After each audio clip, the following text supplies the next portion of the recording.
Gün doğduğunda kolonistler sessizce ilerledi. Kaptan Nemo'nun adını verdikleri o mağaraya, Dakkar mağarasına geri döndüler. Su alçaktı ve deniz tarafından yıkanan sağ taraftan, kayaların altından zorluksuzca geçtiler. Kano burada bırakıldı, dalgalardan dikkatlice korunmuştu. Pencroft, Neb ve Ayrton ise küçük tekneyi mağaranın bir kenarına, zarar görmeyecek güvenli bir yere çektiler. Fırtına gece boyunca dinmişti. Batıdaki son gök gürültüsü de söndü, yağmur durdu. Ama gökyüzü hala bulutlarla kaplıydı. Bu Ekim ayı tatmin edici hava koşulları getirmemişti, rüzgar sürekli yön değiştiriyor, kesin bir hava tahminini imkansız kılıyordu. Kolonistler, Dakkar mağarasından ayrılırken ahıra giden yolu tuttular. Yolda Neb ve Herbert, kaptanın mağara ile tuzak arasına döşediği teli özenle düzenlediler. Bu, gelecekte işe yarayabilirdi. Yolda çok az konuşuldu. Sessizlik. 15 Ekim gecesinin olayları zihinlere derin izler bırakmıştı. O bilinmeyen varlık, adanın kaderini bu kadar güçlü şekilde etkileyen, hayal güçlerinin doğaüstü bir güçle donattığı Kaptan Nemo, artık yoktu. Nautilus ve sahibi birlikte, uçurumun derinliklerine gömülmüştü. Her biri için hayat, eskisinden daha yalnız görünüyordu. O güce güvenmeye alışmışlardı ve artık o güç yoktu. Gideon Spilett bile, hatta J. Russ Harding bile bu izlenimden kaçamıyordu. Bu yüzden ahıra kadar derin bir sessizlik sürdü. Sabah 9 civarında kolonistler Granite House'a vardılar. Geminin inşasına hız verilmesi konusunda hemfikirdiler. J. Russ Harding her zamankinden daha fazla zamanını ve enerjisini bu işe adadı. Çünkü gelecekte ne olacağını kimse bilemezdi. Denizi bile tutabilen büyük bir gemiye sahip olmak, kolonistler için büyük bir avantaj olurdu. Hava şiddetliydi ve uzun bir yolculuğa dayanabilecek bir gemi şarttı. Gemi tamamlandığında bile Lincoln adasını terk etmek gerekmeyebilirdi, ama Pasifik'teki adalara ya da Yeni Zelanda kıyılarına gitmek, her ihtimale karşı, bir seçenek olarak hazırda bulunmalıydı. Ve en önemlisi, Tabor Adası'nda Ayrton'a dair bırakılan bildirimi yenilemek için oraya bir sefer düzenlenmeliydi. Bu, vazgeçilmez bir önlemdi. Çünkü o denizlerde bir İskoç yatının yeniden ortaya çıkma ihtimali vardı ve bu konuda hiçbir şey ihmal edilmemeliydi. Çalışmalar yeniden başladı. J. Russ Harding, Pencroft ve Ayrton durmadan çalışıyordu. Neb, Gideon Spilett ve Herbert de kaçınılmaz diğer işleri erteleyerek tersaneye koşuyordu. Yeni geminin 5 ay içinde hazır olması gerekiyordu. Yani Mart başında. Ekinoks fırtınaları yolculuğu imkansız kılmadan önce Tabor Adası'na ulaşmak şarttı. Bir an bile kaybedilemezdi. 1868 yılı sonunda tüm enerjileriyle bu önemli işe gömüldüler. 2 ay geçtikten sonra kaburgaların yarısı kurulmuş, ilk tahtalar yerleştirilmişti.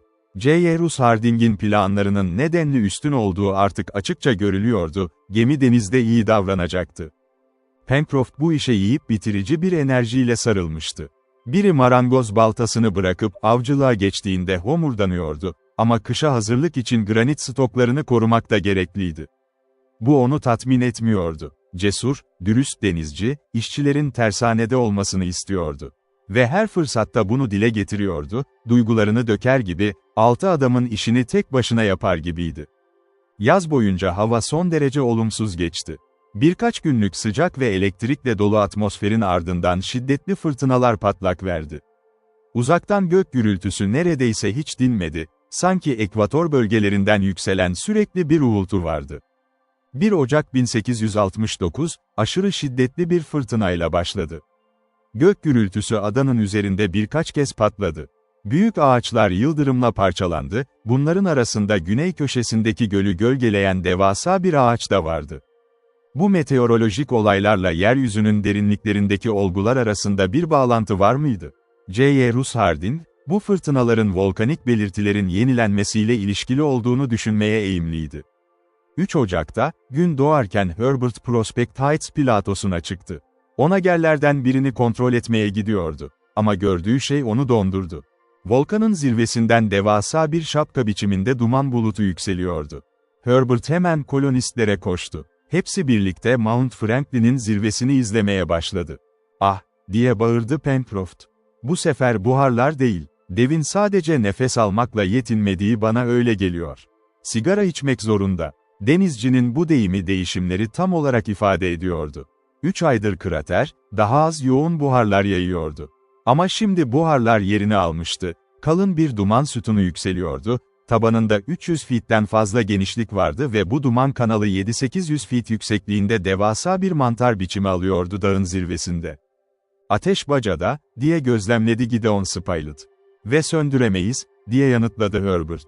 "Volkan süpürülmeli," dedi N.E.B., son derece ciddi bir ifadeyle. "İyi söyledin, N.E.B., diye güldü Pencroft. "Ve sen de işi üstleneceksin, değil mi?" J.Y. Russ Harding, Mount Franklin'den yükselen yoğun dumanı dikkatle izliyordu. Sanki uzaktan bir şeyler duymayı bekliyormuş gibi kulak kabarttı. Sonra yoldaşlarına döndü ve ciddi bir sesle dedi ki, "Gerçek şu ki dostlarım, kendimizden gizlememeliyiz. Önemli bir değişim yaşanıyor. Volkanik maddeler artık durgun değil, alev aldı. Ve biz şüphesiz yaklaşan bir patlama tehdidi altındayız." "Peki kaptan," dedi Pencroft, "patlamayı göreceğiz. İyi bir oyunsa alkışlarız. Konuyu daha fazla ele almanın gereğini görmüyorum." "Olabilir," diye yanıtladı J.Y. Russ Harding. "Lavın kadim izi hala açık ve bu sayede krater şimdiye kadar kuzeye doğru taşmış durumda. Ama yine de, bir patlamadan hiçbir fayda elde edemeyeceğimize göre, belki de olmaması daha iyi," dedi muhabir. "Kim bilir," diye yanıtladı denizci. "Belki bu volkanda değerli maddeler vardır. Fırlatılırlar ve biz de iyi bir hesap yaparız." J.Y. Russ Harding başını salladı. Ani gelişen bu olguyu hafife alamıyordu. Eğer lav, kraterin konumundan dolayı adanın ormanlık ve ekinli bölgelerini doğrudan tehdit etmese bile, başka komplikasyonlar kendini gösterebilirdi. Patlamalar nadiren depremsiz olurdu ve Lincoln Adası gibi çok çeşitli maddelerden oluşan bir adada, bu maddeler sıkıca bağlı kalmazsa parçalanma riski doğardı. Volkanik maddenin yayılması adayı ayakta tutarken, yapıyı sarsacak bir kara hareketi en ciddi sonuçları doğurabilirdi. "Bana öyle geliyor ki," dedi Ayrton, kulağını yere tutarak, "donuk, gürültülü bir ses duyabiliyorum, sanki demir çubuklarla dolu bir arabanın geçişi gibi." Kolonistler dikkatle dinledi ve Ayrton'un yanılmadığına ikna oldular. Yer altından gelen uğultu, bir tür rinforzando oluşturuyordu ve yavaşça sönüyordu, sanki dünyanın derinliklerinden geçen şiddetli bir fırtına gibiydi. Ama hiçbir patlama duyulmadı. Bu yüzden buhar ve dumanın serbest bir çıkış yolu bulduğu sonucuna vardılar. Emniyet velfi yeterliyse, kasılma olmayacak, patlama olmayacaktı. "O zaman," dedi Pencroft, "işe geri dönmüyor muyuz? Mount Franklin duman, inleme, kükreme ya da ateş ve alev fışkırtma lütfen, bu boş durmamız için bir sebep değil. Gel Ayrton, N.E.B., Herbert, Kaptan Harding, Bay Spilett. Hepimiz bugün çalışalım. Keelson'ı yerleştireceğiz ve bir düzine çift el hiç fazla olmaz. 2 ay sonra yeni Bonadventure'ımızı istiyorum. Eski adı koruyacağız, değil mi? Kaybedilecek bir saat bile yok." Hizmetleri Pencroft tarafından talep edilen tüm kolonistler tersaneye indi. Gemi alt kısmını oluşturan kalın keelson yerleştirildi. Herkesin dahil olduğu zorlu bir iş bu. 3 Ocak boyunca çalışmalarına devam ettiler, volkanı neredeyse düşünmeden. Ama bir iki kez, güneşi örten büyük gölgeler, berrak gökyüzünde kalın bir duman bulutunun geçtiğini gösterdi. Rüzgar bu buharların hepsini batıya taşıyordu. J.Y. Russ Harding ve Gideon Spilett bu hüzünlü görünümleri fark etmiş ve zaman zaman volkanik olayların ilerleyişini tartışıyordu. Ama çalışmalar durmaksızın sürdü. Her şeyden önce gemi mümkün olan en kısa sürede tamamlanmalıydı. Ortaya çıkabilecek olasılıklar karşısında kolonistlerin güvenliği büyük ölçüde gemilerine bağlıydı. Kim bilebilirdi ki, belki de gemi, bir gün tek sığınaklarını kanıtlayacaktı. Akşam yemeğinden sonra J.Y. Russ Harding, Gideon Spilett ve Herbert yeniden Prospect Heights platosuna çıktı. Artık kararmıştı ve bu belirsizlikte, volkanın ağzından çıkan alevlerin mi yoksa sadece buhar ve dumanın mı olduğunu anlamaya çalıştılar. "Krater yanıyor," dedi Herbert. Yaklaşık 6 mil uzaklıktaki Mount Franklin, şimdi devasa bir meşale gibiydi. Zirvesinin etrafında, duman bulutlarının içinden bile görünen alevler yanıyordu. Büyük buhar kasırgaları gökyüzüne yükseliyordu, yıldızların birkaçının arasından güçlükle parıldadığı bir gökyüzüne. "Değişim çok hızlı," dedi mühendis. "Şaşırtıcı değil," diye yanıtladı muhabir. "Volkanın yeniden uyanışı zaten bir zamana dayanıyor. Hatırlarsan J.Y. Russ, ilk buharlar 15 Ekim'de göründü. Evet, diye ekledi Herbert, 2,5 ay önce. Yani yeraltı yangınları 10 haftadır tüten ve şimdi böyle bir şiddetle patlıyor, diye devam etti Gideon Spilett. Toprağın belirli bir titreşimini hissetmiyor musun, diye sordu J.Y. Russ Harding. Evet, diye yanıtladı Spilett. Ama bir deprem ile arasında büyük fark var. Depremle tehdit edildiğimizi doğrulamıyorum, dedi J.Y. Russ Harding. Tanrı bizi bundan korusun. Bu titreşimler merkezi ateşin kabarmasından kaynaklanıyor. Yeryüzünün kabuğu basitçe bir kazağın kabuğu gibi ve böyle bir kabuk, baskı altında buhar gibi, güçlü bir plaka gibi titreşiyor. İşte şu anda üretilen etki bu. Ne muhteşem alevler, diye bağırdı Herbert. O an kraterden bir tür alev buketi fırladı. Buharların arasından bile parlaklığı görünürdü. Binlerce parlak çarşaf ve dikenli ateş dilleri her yöne döküldü. Bazıları duman kubbesinin ötesine uzanarak onu dağıttı, geride akkor toz bırakıyordu. Birbirini izleyen patlamalar, makineli tüfek ateşini andıran bir patlama. Muhabir, J.Y. Russ Harding ve Herbert Prospect Heights platosunda 1 saat geçirdikten sonra sahile indiler, Granite House'a döndüler. Mühendis düşünceli ve meşguldü. Gideon Spilett sormaktan kendini alamadı, patlama doğrudan ya da dolaylı olarak bir şeylere sebep olabilir miydi? Evet ve hayır, diye yanıtladı J.Y. Russ Harding. Yine de, diye devam etti muhabir, başımıza gelebilecek en büyük talihsizlik bir deprem olurdu. Ama bundan korkmak için sebep yok. Buharlar ve lav serbest bir çıkış yolu buldu. Doğru, diye yanıtladı J.Y. Russ Harding, ve ben depremden korkmuyorum. Ama başka nedenler de büyük felaketler yaratabilir. Ne demek istiyorsun, sevgili J.Y. Russ? Emin değilim. Düşünmeliyim. Dağı ziyaret etmeliyim. Birkaç gün içinde daha fazlasını öğreneceğim. Gideon Spilett daha fazla konuşmadı. Ve kısa süre sonra, volkanın patlamaları yoğunluk kazanıp adanın yankıları arasında tekrarlansa da, adalı sakinlerin hepsi derin bir uykuya daldı. 3 gün geçti. Gemi inşası, özenle ve durmaksızın sürdü. Mühendis tüm gücüyle çalışmayı ilerletti. Mount Franklin artık karanlık bir bulutla kaplıydı ve alevlerin arasında ışık taşları kusuyordu. Bazıları kraterin içine geri düşüyordu. Bu, Pencroft'a neden oldu ki meseleyi sadece bir şaka olarak görüp bağırsın. Ah, dev, kupa ve top oyunlarında oynuyor, o bir sihirbaz. Aslında fırlatılan maddeler tekrar uçuruma geri düşüyordu. Lav, iç baskı nedeniyle şişmiş olmasına rağmen yine de kraterin içinde kalıyordu. Kuzeydoğuya bakan açıklık kısmen görünürdü ama dağın kuzey yamacına bir sel dökmüyordu. Yine de gemi inşası ne kadar acil olursa olsun, başka görevler de kolonistlerin adanın çeşitli bölgelerine gitmesini gerektiriyordu.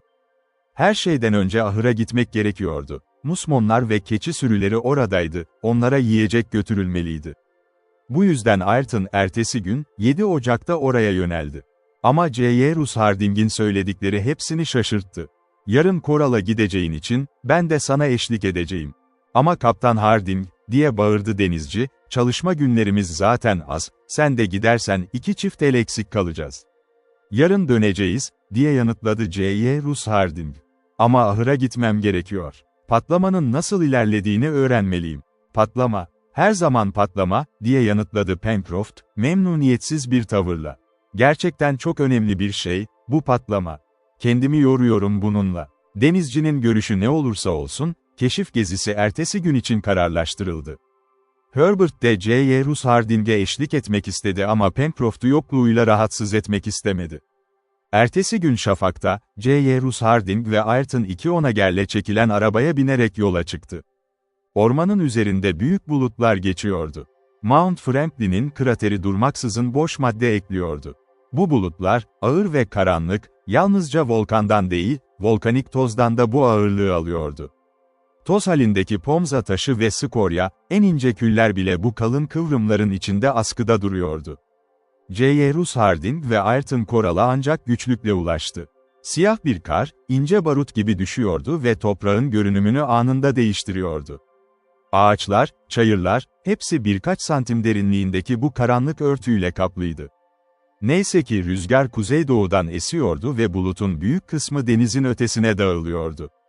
Bu çok benzersiz, Kaptan Harding, dedi Ayrton. Çok ciddi, diye yanıtladı mühendis. Bu toz halindeki pomza taşı, Tüm bu mineral toz, volkanın alt derinliklerindeki sarsıntının ne kadar şiddetli olduğunu kanıtlıyor. Ama hiçbir şey yapılamaz mı? Hiçbir şey, sadece fenomeni gözlemlemek. Sen ahırdaki işinle ilgilen Ayrton. Ben Red Crane'in hemen ötesine çıkacak ve dağın kuzey yönünü inceleyeceğim. Sonra Dakkar mağarasını ziyaret edeceğim. 2 saat içinde geri dönerim. Ayrton korala girdi ve mühendisi beklerken musmonlar ile kilerle ilgilendi. Hayvanlar, belirgin bir huzursuzluk içindeydi. İçgüdüleri onlara bir şeyler söylüyordu. Bu arada J.Y. Rus Harding doğu sırtının zirvesine çıktı, Red Crane'i geçti ve ilk keşifleri sırasında buldukları kükürtlü kaynağa ulaştı. Her şey ne kadar değişmişti. Tek bir duman sütunu yerine 13 tane saydı, toprağın içinden zorla geçiyor, sanki bir piston tarafından şiddetle itiliyormuş gibiydi. Atmosfer gazlarla ve karbonik asitle doluydu, sulu buharlarla karışmıştı. J.Y. Rus Harding, volkanik tufanın altını titriyor hissetti ama taze lav izleri bulamadı. Mühendis, Mount Franklin'in tüm kuzey bölgelerini gözlemlediğinde sonucu gördü, kraterden duman ve alev sütunları yükseliyordu, yere skorya yağıyordu. Ama lav akıntısı yoktu. Volkanik madde henüz merkezi şaftın üst deliği seviyesine ulaşmamıştı.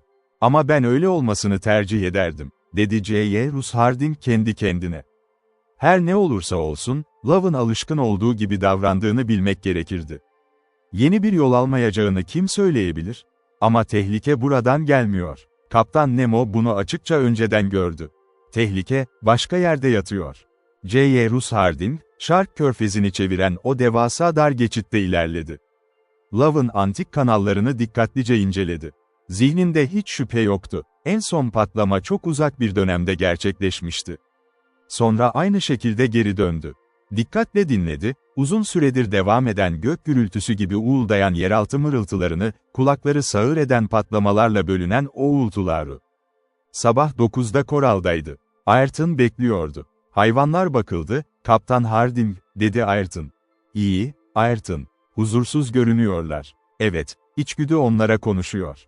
Ve içgüdü asla yanıltmaz. Hazır mısın? Bir lamba al, Ayrton, diye yanıtladı mühendis. Hemen başlayacağız. Onagerler ahırda bırakıldı. Kapı dışarıdan kilitlendi. J.Y. Rus Harding önde, Ayrton arkasında, batıya doğru kıyıya giden dar patikaya yöneldiler. Yürüdükleri toprak, buluttan dökülen toz parçacıklarıyla boğulmuştu. Ormanda 4 ayaklı görünmüyordu. Kuşlar bile kaçmıştı. Ara sıra geçen bir esinti kül örtüsünü kaldırdığında 2 kolonist, toz fırtınasında birbirini gözden kaybediyordu. Gözlerini ve ağızlarını mendille örttüler, yoksa kör olup boğulacaklardı.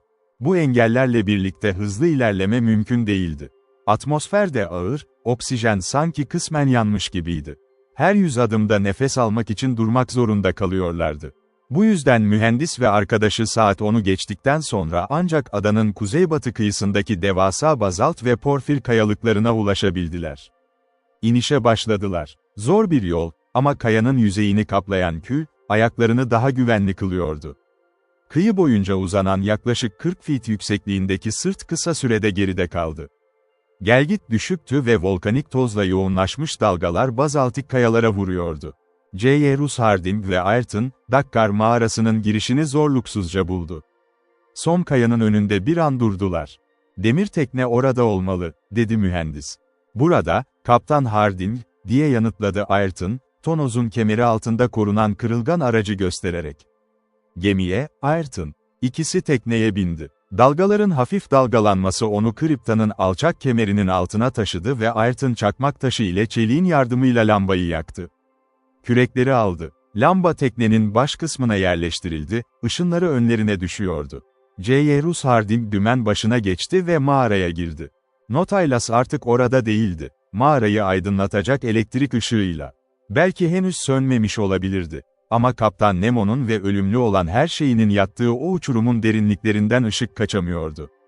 Lambanın zayıf ışığında mühendis mağaranın duvarını takip ederek yavaşça ilerledi. Ölüm sessizliği hakimdi. Ama kısa süre sonra J.Y. Rus Harding, dağın derinliklerinden yükselen net bir uğultu duydu. "Bu volkandan geliyor," dedi. Seslerle birlikte güçlü kimyasal bileşikler de kendini ele verdi. Kükürtlü buharlar, mühendis ve arkadaşı neredeyse boğuluyordu. Kaptan Nemo'nun korktuğu şey buydu, diye mırıldandı J.Y. Rus Harding, yüz ifadesi değişerek. Sonuna kadar gitmeliyiz, yine de. İleri, diye yanıtladı Ayrton ve küreklerine eğilerek tekneyi mağaranın baş kısmına yönlendirdi. Mağara ağzına girdikten 25 dakika sonra tekne en uç noktaya ulaştı. J.Y. Rus Harding ayağa kalktı. Lambanın ışığını duvarlara düşürdü, volkanın merkezi şaftından mağarayı ayıran o duvara. Bu duvarın kalınlığı neydi? 10 feet mi, yoksa 100 feet mi, söylemek imkansızdı. Ama yeraltı sesleri önemli bir kalınlık olduğunu düşündürüyordu. Mühendis lambayı küreğin ucuna bağladı ve duvarı daha yüksek bir noktada inceledi. Ve gördü. Neredeyse görünmez yarıklar ve birleşimlerden keskin bir buhar kaçıyordu, mağaranın atmosferini zehirliyordu. Duvar büyük çatlaklarla kırılmıştı, bazıları 2 ya da 3 feet mesafeye uzanıyordu. Su kenarına kadar. J.Y. Rus Harding kısa bir süre düşündü. Sonra alçak bir sesle dedi ki, "Evet, kaptan haklıydı. Tehlike orada ve korkunç bir tehlike." Ayrton tek kelime etmedi. Ama J.Y. Rus Harding'in işaretiyle küreklerine geçti ve yarım saat sonra mühendisle birlikte Dakkar mağarasının girişine ulaştılar. Ertesi gün, 8 Ocak'ta, bir gün ve gece geçtikten sonra J.Y. Rus Harding ve Ayrton Granite House'a döndü. Mühendis hemen yoldaşlarını topladı. Onlara Lincoln Adası'nı tehdit eden tehlikeyi anlattı. Ve şunu ekledi, bu tehlikeden insan gücünün onları kurtaramayacağını. "Arkadaşlarım," dedi ve sesi duygunun derinliğini ele veriyordu. "Adamız, bu dünya dönmeye devam ettiği sürece ayakta kalacaklar arasında değil. Büyük bir hızla yok olmaya mahkum ve bunu durduracak hiçbir şey yok." Kolonistler birbirlerine, sonra mühendise baktı. Sessizlik. "Kendini açıkla, J.Y. Rus," dedi Gideon Spilett. "Yapacağım," diye yanıtladı J.Y. Rus Harding. "Ya da daha doğrusu, birkaç dakikalık özel konuşmamızda Kaptan Nemo'nun bana verdiği açıklamayı sizinle paylaşacağım." "Kaptan Nemo," diye bağırdı kolonistler. "Evet, ve bu, ölümünden önce bize vermek istediği son hizmetti." "Son ayin," diye bağırdı Pencroft. "Göreceksiniz, ölmüş olsa da bize başkaları da verecek." "Ama kaptan ne dedi?" diye sordu biri. "Size söyleyeceğim, dostlarım," dedi mühendis. "Lincoln Adası, Pasifik'teki diğer adalara benzemiyor. Kaptan Nemo beni erkenden uyardı, bu ada er ya da geç temelinden çöküşe geçecek." "Saçmalık, Lincoln Adası olamaz," diye bağırdı Pencroft. J.Y. Rus Harding'e duyduğu saygıya rağmen bir jest yaptı. İnanmıyordu. "Dinle, Pencroft," diye devam etti mühendis. "Sana Kaptan Nemo'nun bana ilettiği şeyi ve dün Dakkar mağarasını keşfederken kendim doğruladığım şeyi söyleyeyim. Bu mağara adanın altından volkana kadar uzanıyor ve yalnızca merkezi şafttan onu ayıran bir duvarla sonlanıyor. Şimdi bu duvar, volkanın içindeki kükürtlü gazların basıncı altında çatlamış durumda." "Peki ne oldu?" dedi Pencroft, kaşları çatılarak. "Şunu gördüm, iç baskı altında bu çatlaklar genişliyor. Bazalt duvar yavaş yavaş çöküyor ve er ya da geç, mağarayı dolduran göl suları için bir geçit açılacak." "İyi," diye yanıtladı Pencroft, sanki rahatlamış gibi. "Deniz volkanı söndürür, iş biter." "Öyle değil," dedi J.Y. Rus Harding. "Eğer bir gün deniz hızla mağara duvarından geçer ve merkezi şaft aracılığıyla adanın içine kaynar lav dolarsa, Lincoln Adası o gün havaya fırlatılır. Tıpkı Sicilya Adası'nda Akdeniz'in Etna Dağı'na dolması gibi." Kolonistler bu önemli sözlere cevap veremedi. Tehditlerin ne kadar korkunç olduğunu artık anlıyorlardı. J.Y. Rus Harding tehlikeyi en küçük ölçüde abartmıyordu. Bir deniz ya da gölün, lav için bir geçit açarak volkanları söndürebileceği düşünülmüştü zaman zaman. Ama pek çoğu bilmiyordu bunun, aniden genişleyen bir kazan gibi bir patlama riski yarattığını. Su, binlerce dereceye ulaşabilen bir boşluğa akarsa, buhara dönüşür. Ve hiçbir çevre bu anlık enerjiyi dayanamaz. Bu yüzden korkunç bir tehlike gerçekti. Dakkar mağarasının duvarı dayandığı sürece, ada da dayanacaktı. Ama bu aylar meselesi değildi. Hatta haftalar da değildi. Günler belki. Hatta saatler bile olabilirdi. Kolonistlerin hissettiği ilk duygu derin bir kederdi. Kendilerini tehdit eden tehlikeyi pek düşünmüyorlardı o an. Onları koruyan, yetiştiren, çok sevdikleri adanın yok edilmesini düşünüyorlardı. Ne kadar çok çaba harcandı. Ne kadar emek. Pencroft yanağından büyük bir gözyaşı süzülmesini engelleyemedi. Artık çok az konuşuldu. Uzun tartışmalar yerine hemen bir karar alındı, geminin inşası en yüksek enerjiyle sürdürülecekti. Bu, Lincoln Adası sakinleri için tek güvenliği oldu. Tüm personel gemide çalışmaya başladı. Ekmek, biçmek, avlamak, bunlar artık öncelik değildi. Depo ve dış binaların içeriği gemiyi uzun bir yolculuğa hazırlayacak kadar fazlaydı zaten. Önemli olan tek şey, gemi zamanında hazır olmalıydı. Ve felaket geldiğinde, gemi orada olmalıydı. Çalışmalar ateşli bir tutkuyla sürdü. 23 Ocağı gelindiğinde gemi yarı güverteye kadar kaplanmıştı.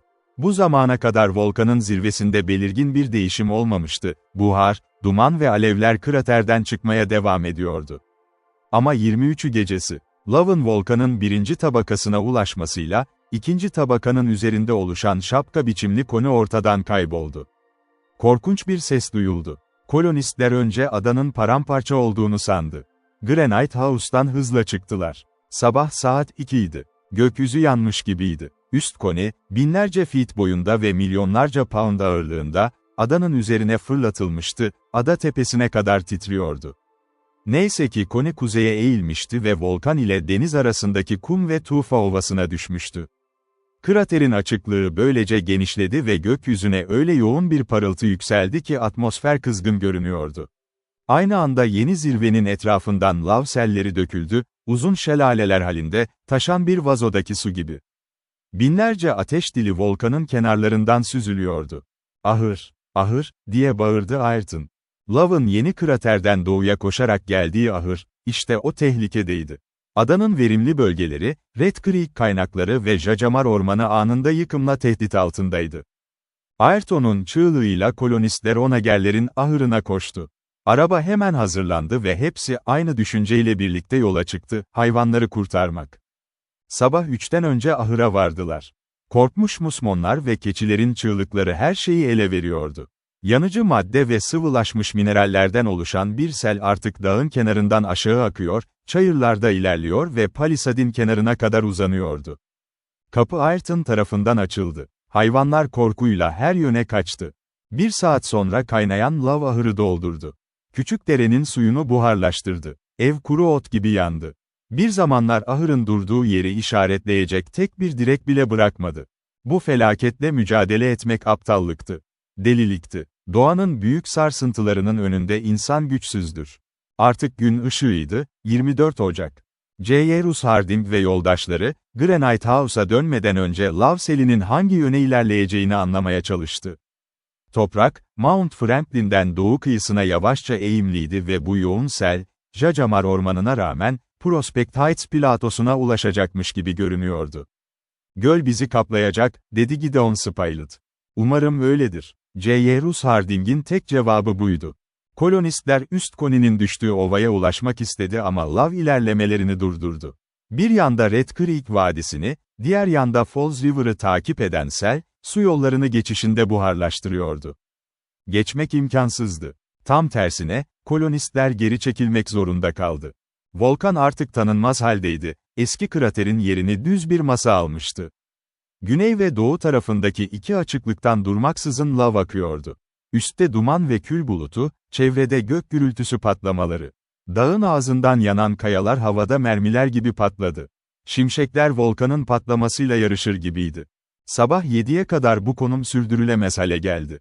Kolonistler Jacamar Ormanı sınırlarına sığındı. Ama mermiler her yandan yağmaya başladı ve lav, Red Creek yatağını taşarak Koral'a giden yolu kapatma tehdidi savuruyordu. En yakın ağaç sıraları aniden yandı, bazıları hızla buhara dönen öz suyuyla patladı, diğerleri henüz sel sırasında zarar görmemişti. Kolonistler yavaşça Koral'a giden yolu seçtiler. Sık sık geriye bakıyorlardı. Lav doğuda hızla artıyordu ve alt dalgaları, üstteki dalgalar tarafından kaynayarak hemen örtülüyordu. Red Creek Vadisi'nin ana akıntısı giderek daha da tehdit edici hale geldi. Ormanın bu kısmı yanıyordu, devasa duman halkalarının yükseldiği ağaçların gövdeleri lava bulanmıştı.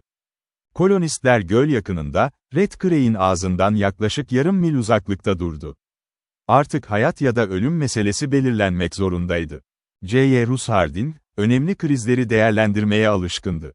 Ve gerçeği duyabilecek insanlara hitap ettiğini biliyordu. Dedi ki, Ya göl lavın ilerlemesini durdurur ve adanın bir kısmı tamamen yok olmaktan korunur, ya da sel uzak batının ormanlarını ele geçirir ve toprak yüzeyinde ne ağaç ne de bitki kalır. Başka hiçbir umudumuz olmayacak. Bu ıssız kayalarda açlık ve belki de adanın patlamasıyla önceden haber verilmiş bir ölüm. O halde, diye yanıtladı Pencroft, kollarını kavuşturup ayağını yere vurarak, gemide daha fazla çalışmanın ne faydası var? Pencroft, diye yanıtladı J.Y. Rus Harding, görevimizi sonuna kadar yapmalıyız. O an Lav Nehri, bir geçit açtıktan sonra, asil ağaçları yutarak, Grant Gölü'ne ulaştı. Toprak orada biraz yüksekti. Eğer daha da yüksek olsaydı, belki torrenti durdurmaya yetebilirdi. İşe, diye bağırdı J.Y. Rus Harding. Mühendisin düşüncesi hemen anlaşıldı. Çılgınca bir baraj yapıp seli gölün içine aktarmak mümkün olabilirdi. Kolonistler tersaneye koştu. Kürekler, kazmalar, baltalarla geri döndüler. Devrilmiş ağaçların yardımıyla, birkaç saat içinde 3 fit yüksekliğinde ve yüzlerce adım uzunluğunda bir set yükselttiler. Bitirdiklerinde sanki birkaç dakikadan fazla çalışmamışlardı gibi geldi onlara. Ama bir an bile erken değildi. Sıvılaşmış maddeler kısa sürede bariyerin dibine ulaştı. Lav, kıyılarını taşıran bir nehir gibi kabarıyordu ve tek engeli yıkmakla tehdit ediyordu. Ama baraj dayandı, sağlamdı ve korkunç bir gerilimin ardından sel, 20 fit yüksekten Grant Gölü'ne döküldü. Kolonistler hareketsiz ve sessiz, nefessiz izledi. Su ile ateş arasındaki bu çatışma, ne muhteşem bir görüntüydü. Su, kaynayan lavla temas ederek tıslıyordu. Buhar ölçülemez bir yüksekliğe fırlıyordu havaya, sanki devasa bir kazanın valfleri aniden açılmış gibiydi. Ama gölün suyu ne kadar büyük olursa olsun, sonunda emilmek zorundaydı. Çünkü yenilenmiyordu, lav ise bitmez tükenmez bir kaynaktan besleniyordu. Yeni akkor dalgalar durmadan geliyordu. Gölde düşen ilk lav dalgaları hemen katılaştı ve birikti. O noktadan itibaren hızla bir iskele oluştu. Diğer dalgalar taşa dönüşürken bir adım daha yakın oluyordu gölün merkezine. Böylece gölü yavaşça dolduran tehdit edici bir iskele.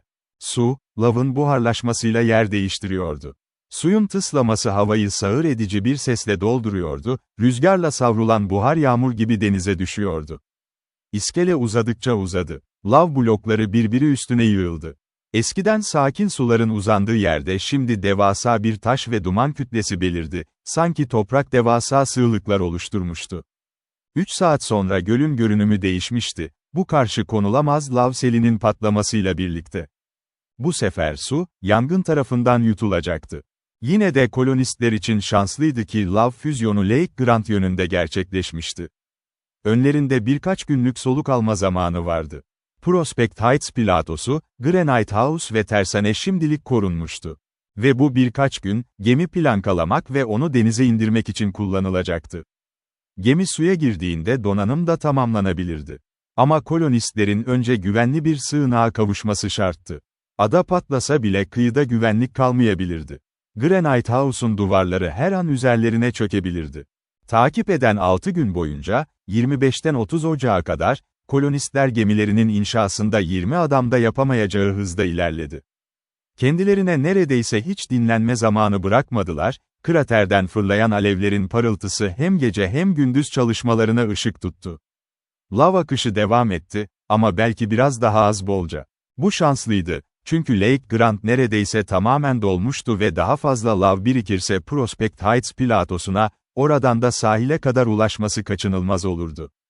Ama adanın bu tarafı kısmen korunuyorduysa, batı tarafı için aynı şey söylenemezdi. Falls River Vadisi'ni takip eden ikinci lav akıntısı, düz arazi boyunca hiçbir engele çarpmadan ilerledi. Yanan sıvı uzak batı ormanına aktı.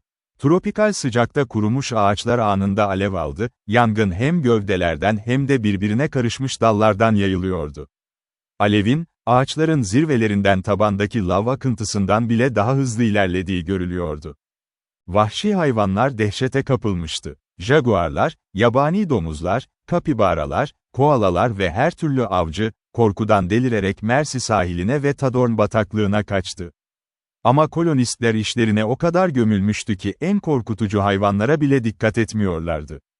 Granite House'u terk etmişlerdi. Mercy'nin ağzına yakın bir çadırda kamplıyorlardı.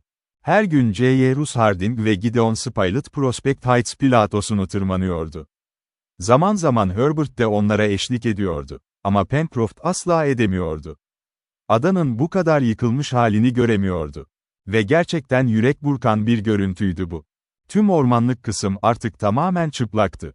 Sadece Serpentine Yarımadası'nın ucunda birkaç yeşil ağaç yığını yükseliyordu. Burada orada birkaç grotesk kararmış, dalsız kütük. Tadorn bataklığından bile daha ıssız. Lav her şeyi tamamlamıştı. Eskiden o büyüleyici yeşilliğin olduğu yerde, toprak artık yalnızca vahşi bir volkanik tufa kütlesinden ibaretti. Şelaleler ve Mersi nehirlerinin vadilerine artık bir damla su akmıyordu. Lake Grant neredeyse tamamen kuruysa, kolonistlerin içecek suyu bulamazdı. Neyse ki Lav Göl'ün güney köşesini koruyordu ve adanın içme suyu oraya sığınmıştı.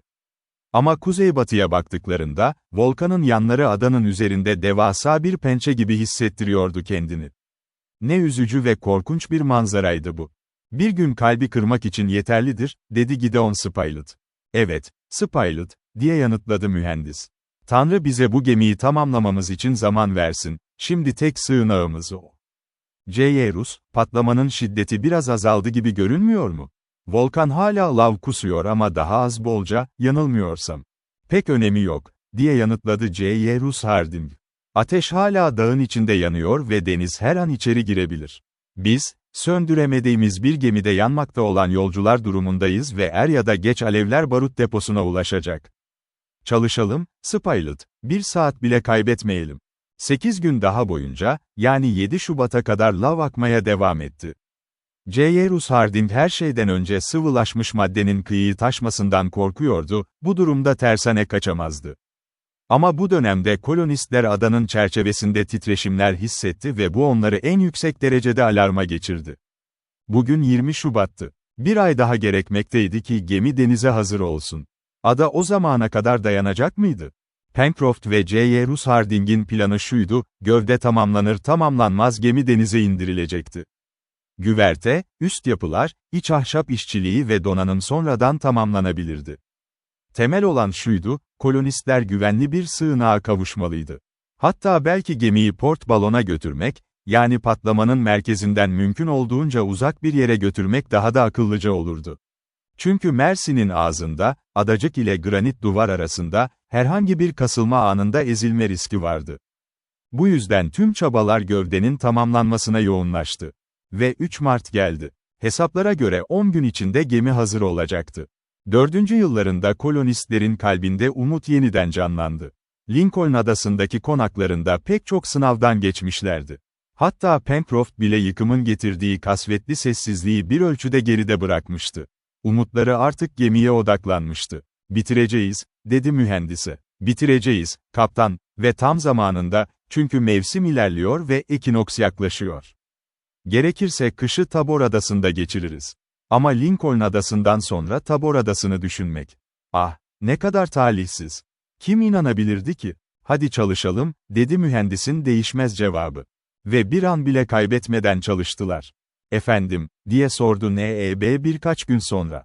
"Tüm bunlar Kaptan Nemo hala hayatta olsaydı yine olur muydu?" "Tabii ki, N.E.B., diye yanıtladı J.Y. Russ Harding. "Ben şahsen buna inanmıyorum," diye fısıldadı Pencroft Neb'e. "Ben de değilim," diye yanıtladı N.E.B. ciddi bir şekilde. Mart ayının ilk haftasında yeni ve çarpıcı belirtiler başladı. Binlerce cam gibi iplik, sıvı lavdan oluşmuş, adanın üzerine yağmur gibi düştü. Krater tekrar lavla kaynıyordu. Sel, sertleşmiş tufa yüzeyi boyunca aktı ve ilk patlamadan sağ kurtulan az sayıdaki ağaç iskeletini yok etti. Bu sefer güneybatıya akan dere, Lake Grant kıyısından, Glycerin Creek'in ötesinden Prospect Heights platosuna kadar uzandı. Bu son darbe berbattı. Değirmen, iç avlu binaları, ahırlar, hepsi yok edildi. Korkmuş kümes hayvanları her yöne kaçtı. Top ve Cap büyük bir alarm içindeydi. İçgüdüleri onlara yaklaşan felaketi haber veriyordu. Adadaki pek çok hayvan ilk patlamada ölmüştü zaten. Hayatta kalanlar ise artık hiçbir yere sığınamıyordu. Prospect Heights platosuna yönelmişlerdi ama o son sığınak da kapanmıştı artık. Granit duvarın kenarından akan lav, sahilde ateşten bir çağlayan oluşturmuştu. Bu görünümün dehşeti tüm tanımları aşıyordur. Gece boyunca yalnızca erimiş sıvıdan oluşan bir Niagara'ya benzetilebilirdi, üzerinde akkor buharlar, altında kaynayan kütleler. Kolonistler son savunma noktalarına sürüldü. Geminin üst kısımları henüz tamamlanmamıştı, ama artık bekleyemezlerdi. Derhal denize indirme kararı verildi. Pencroft ve Ayrton gerekli hazırlıklara başladı. Gemi ertesi sabah, 9'unda denize indirilecekti. Ama 8'i gecesi, kraterden devasa bir buhar sütunu yükseldi. Korkunç patlamalarla 3000 feet'ten fazla yüksekliğe fırladı. Dakkar mağarasının duvarı, gaz basıncına dayanamayarak açıkça çökmüştü. Deniz, merkezi şafttan hızla magmatik boşluğa aktı ve anında buhara dönüştü.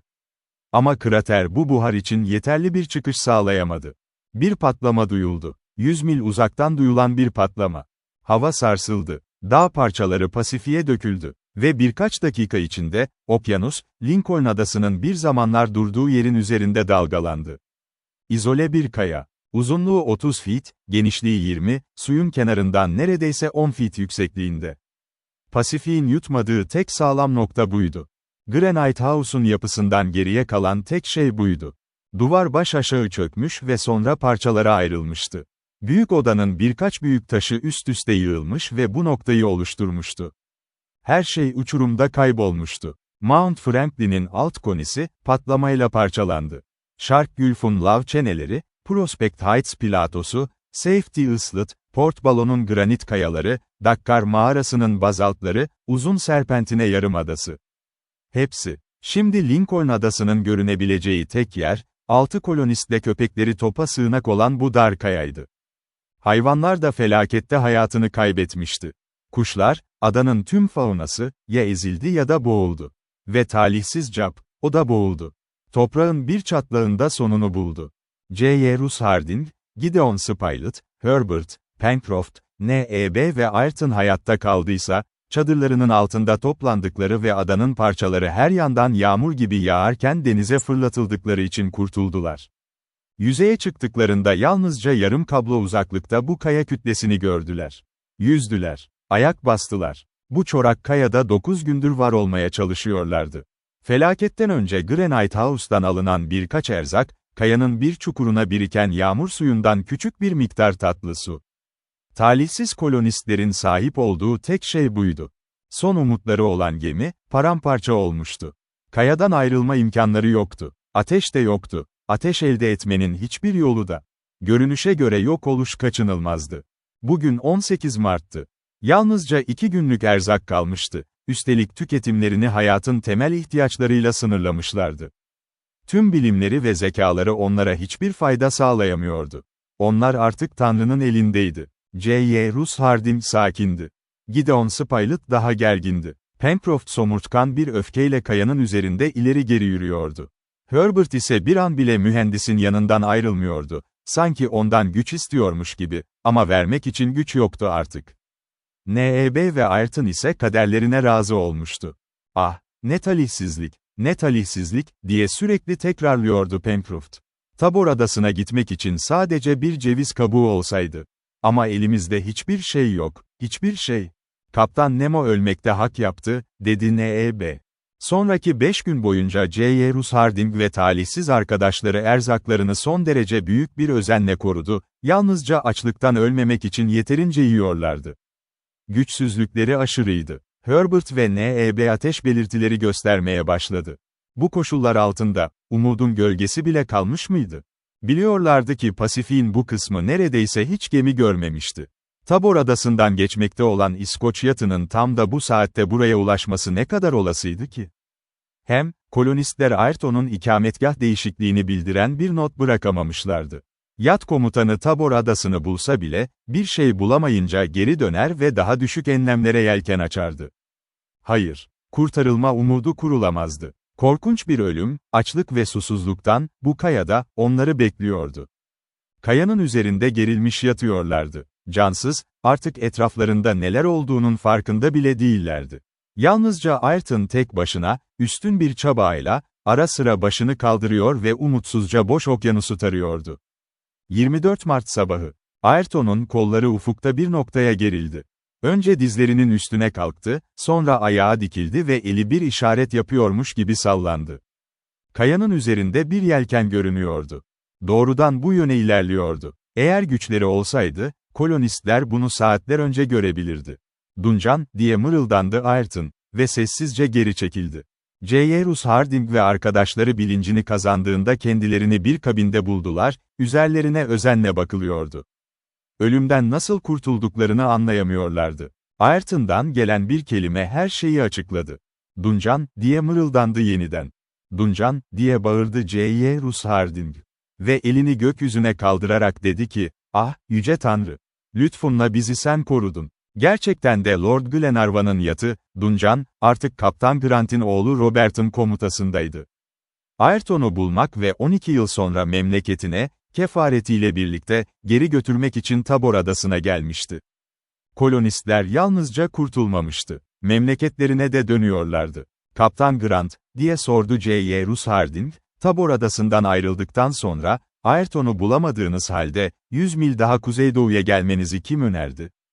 Kaptan Harding, diye yanıtladı Robert Grant, yalnızca Ayrton'u değil, sizi ve yoldaşlarınızı bulmak için geldim. Arkadaşlarımı ve beni mi? Evet, Lincoln Adası'nda. Lincoln Adası'nda, diye soludu Gideon Spilett, Herbert, N.E.B. ve Pencroft, en yüksek derecede şaşkınlıkla. Lincoln Adası'nın varlığından nasıl haberdar oldunuz, diye sordu J.Rus Harding. Haritalarda bile adı geçmiyor. Tabor Adası'nda bıraktığınız bir belgeden, diye yanıtladı Robert Grant. Bir belge, diye bağırdı Gideon Spilett. Şüphesiz, işte burada, diye yanıtladı Robert Grant, bir kağıt çıkartarak. Lincoln Adası'nın boylam ve enlemini gösteriyordu. Günümüzdeki Ayrton'un ve 5 Amerikalı kolonistin ikametgahı. Kaptan Nemo, diye bağırdı J.Rus Harding, bildirimi okuduktan sonra. El yazısı, Koral'da bulunan kağıttakine benziyordu. Ah, dedi Pencroft. O zaman, Bonadventure'ımızı alıp Tabor Adası'na tek başına gitmiş. Bu bildirimi bırakmak için, diye ekledi Herbert. O halde haklıydım, diye haykırdı denizci. Ölümünden sonra bile kaptan bize son hizmetini sunmuş. Dostlarım, dedi J.Rus Harding, en derin duyguların dolu olduğu bir sesle, Tanrı'nın merhameti, bizim için hayırsever olan Kaptan Nemo'nun ruhuna acısın. Kolonistler bu son sözlerin ardından Kaptan Nemo'nun adını mırıldandı. Sonra Ayrton mühendise yaklaşarak sade bir şekilde dedi ki, bu sandık nereye teslim edilmeli? Ayrton'un hayatını riske atarak kurtardığı sandıktı bu. Ada neredeyse yutulmuşken son anda kurtarılmış ve şimdi mühendise sadakatle teslim ediliyordu. Ayrton, dedi J.Rus Harding, derin bir duyguyla. Sonra Robert Grant'e döndü, efendim, diye ekledi, arkanızda bir suçlu bırakmıştınız. Tövbe yoluyla dürüst biri olan bu adamı buldunuz ve o adamın elini tutmaktan gurur duyuyorum. Robert Grant artık Kaptan Nemo'nun ve Lincoln Adası kolonistlerinin tuhaf tarihiyle tanışmıştı. Sonra o sığlıklara baktı, bu sığlıklar artık Pasifik haritalarında yer almalıydı. Tüm yelkenleri açması emri verildi. Birkaç hafta sonra kolonistler Amerika'ya ayak bastı. Ülke yeniden barış içindeydi. Hak ve adalet zafer kazanmıştı. Kaptan Nemo'nun sandıkta bulunan hazineleriyle, Lincoln Adası kolonistleri Iowa eyaletinde geniş bir arazi satın aldı. Hazineden tek bir inci ayrıldı, en güzeli. Ve bu inci, Duncan ile ülkelerine kavuşan kazazedelerin adına Lady Glenarvan'a gönderildi. Orada, bu toprakta, kolonistler çalışmaya davet edildi. Servet ve mutluluğa ve bir zamanlar Lincoln Adası'nın misafirperverliğini sunmayı umduklarına. Büyük bir koloni kuruldu. Pasifik'in altına batan o adanın adını verdiler bu yeni yere. Bir nehre Mercy denildi, bir dağa Mount Franklin adı verildi, küçük bir göle Lake Grant, ormanlara ise Uzak Batı'nın ormanları. Belki de o toprak üzerinde bir ada belirirdi zamanla. Orada, mühendis ve arkadaşlarının zeki elleri altında her şey gelişti. Lincoln Adası'nın eski kolonistlerinden biri bile eksik değildi. Çünkü hepsi birlikte yaşamaya yemin etmişlerdi. N.E.B. ustanın yanındaydı. Ayrton oradaydı, herkes için kendini feda etmeye hazır. Pencroft, hiç olmadığı kadar bir çiftçi, ama hiç olmadığı kadar da kendisiydi. Herbert, J.Rus Harding ve Gideon Spilett'in gözetiminde çalıştı, ayrıca New Lincoln Herald'ı kurdu, dünyanın en bilgili gazetelerinden biri. J.Rus Harding ve yoldaşları zaman zaman ziyaretçi kabul etti, Lord ve Lady Glenarvan, Kaptan John Mangles ve eşi, Robert Grant'in kız kardeşi Mary, Robert Grant'in kendisi, binbaşı McNabb. Hem Kaptan Grant'in hem de Kaptan Nemo'nun tarihine adları geçen herkes. Sonuç olarak herkes mutluydu. Geçmiş ve şimdiki zaman, birlikte buluşmuştu. Ama sahip oldukları o adayı asla unutamayacaklardı. O fakir, işsiz, dostsuz adayı, 4 yıl boyunca tüm ihtiyaçlarını karşılayanı. Ve geriye yalnızca bir parça granit bırakan adayı. Pasifik'in dalgalarıyla yıkanan o granit. Kaptan Nemo'nun mezarını taşıyanın mezarıydı.